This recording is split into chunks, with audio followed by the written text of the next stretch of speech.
Hello everyone, આજે આપણે બનાવીએ છીએ સવા મગની દાળ. તો એના માટે આપણને જોઈશે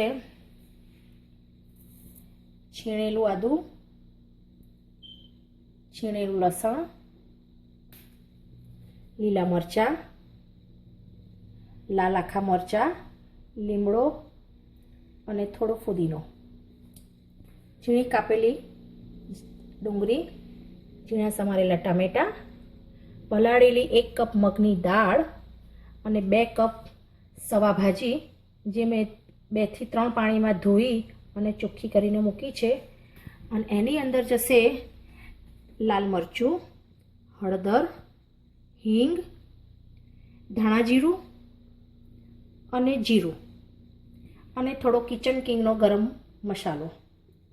તો આ ઇન્ગ્રીડિયન્ટ્સ છે આપણા સવા મગ. હવે આપણે સવા મગની દાળના વઘાર માટેનું તૈયારી કરી લીધી છે. ગેસ ઓન થઈ ગયો છે, કુકર મૂક્યું છે. તો હવે આપણે નાખીશું 1 ચમચી ઘી. ઘી નાખવાથી સ્વાદની અંદર સુગંધ અને સોડમ સારી આવે છે. એની સાથે હું થોડું 2 ચમચી તેલ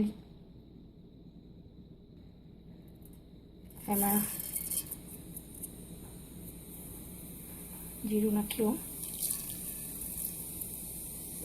જીરું થોડું સોતે થાય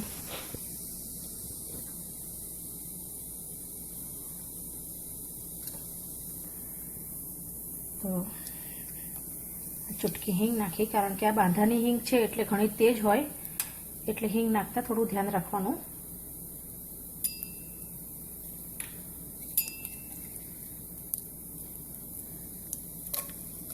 લાલ આખા મરચાં નાખ્યા.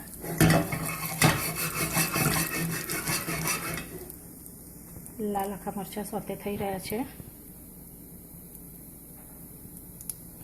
હવે નાખ્યું છીણેલું લસણ,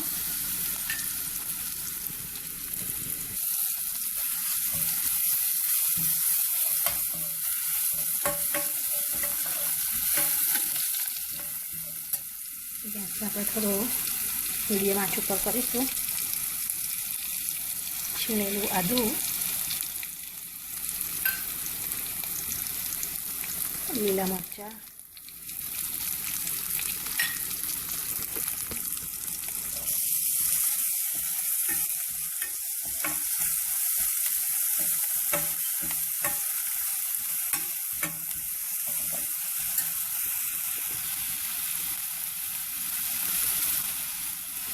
લીમડો,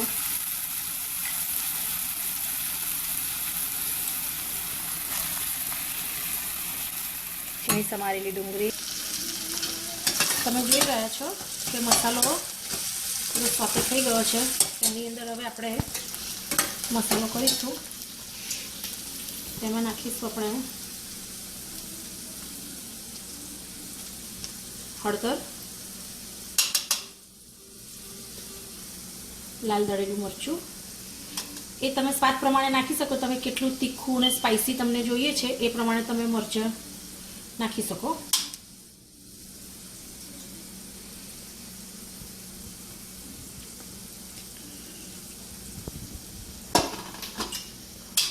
અને ચપટી ગરમ મસાલો.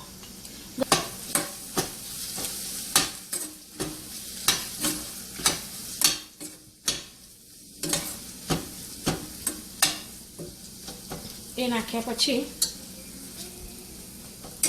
આપણે નાખીશું મગની મોગર દાળ, જે મેં 2 કલાક પહેલાં પલાળી ધોઈ અને એને રાખી દીધી છે. એ મગની મોગર દાળ આપણે નાખીશું.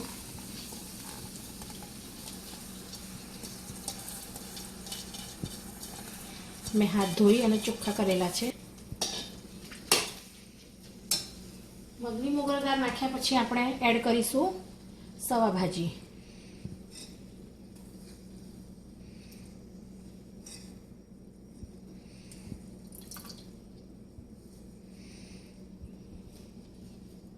સવા ભાજી એડ કર્યા પછી આપણે એમાં દાળ તમને જેટલી ઢીલી કે તમને થોડી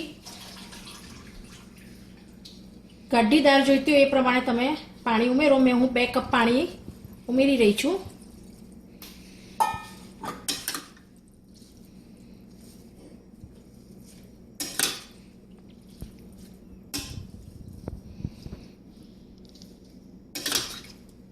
પાણીને એડ કર્યા પછી આપણે મગની દાળ અને સવા ભાજીને અને સોતે થયેલો મસાલાને મિક્સ કરી દઈએ, જેથી બધું એકબીજા સાથે મિક્સ થઈ જાય. અને એમાં નાખીશું સ્વાદ અનુસાર મીઠું.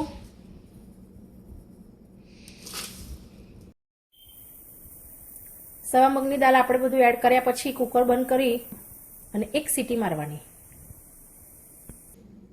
ઓકે, હવે આપણે કુકરની 1 સીટી થઈ ગઈ છે, તો હવે આપણે કુકર ખોલીશું. 1 સીટી માર્યા પછી ગેસને મેં ધીમી આંચ ઉપર રાખ્યો હતો, જેથી કરીને દાળમાં વધારાનું પાણી હોય એ સીજી જાય. તમે જોઈ રહ્યા છો કે દાળ તૈયાર થઈ ગઈ છે, સવા મગ દાળ. હવે મારી આ રીતની જાડી દાળ છે, પણ તમને લોકોને જો થોડું દાળ જોઈતી હોય તો થોડું પાણી ઉમેરી અને તમે ધીમા આંચે અને થોડું ખદખદાવી લો તો થોડી દાળ પતલી થઈ જશે.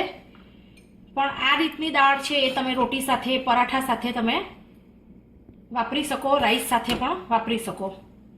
તમે જોઈ રહ્યા છો સવા મગની દાળ રેડી છે. એનો કલર પણ સરસ છે અને સુગંધ પણ સરસ આવી રહી છે. સવા મગ દાળ તૈયાર છે. અને તમે ગરમા ગરમ ફુલકા રોટી, ગરમા ગરમ પરાઠા, ગરમા ગરમ રાઈસ સાથે તમે વાપરી શકો છો. આ છે આપણી સવા મગ દાળ. તો હવે મળીશું આપણે નેક્સ્ટ રેસીપી સાથે. Thank you.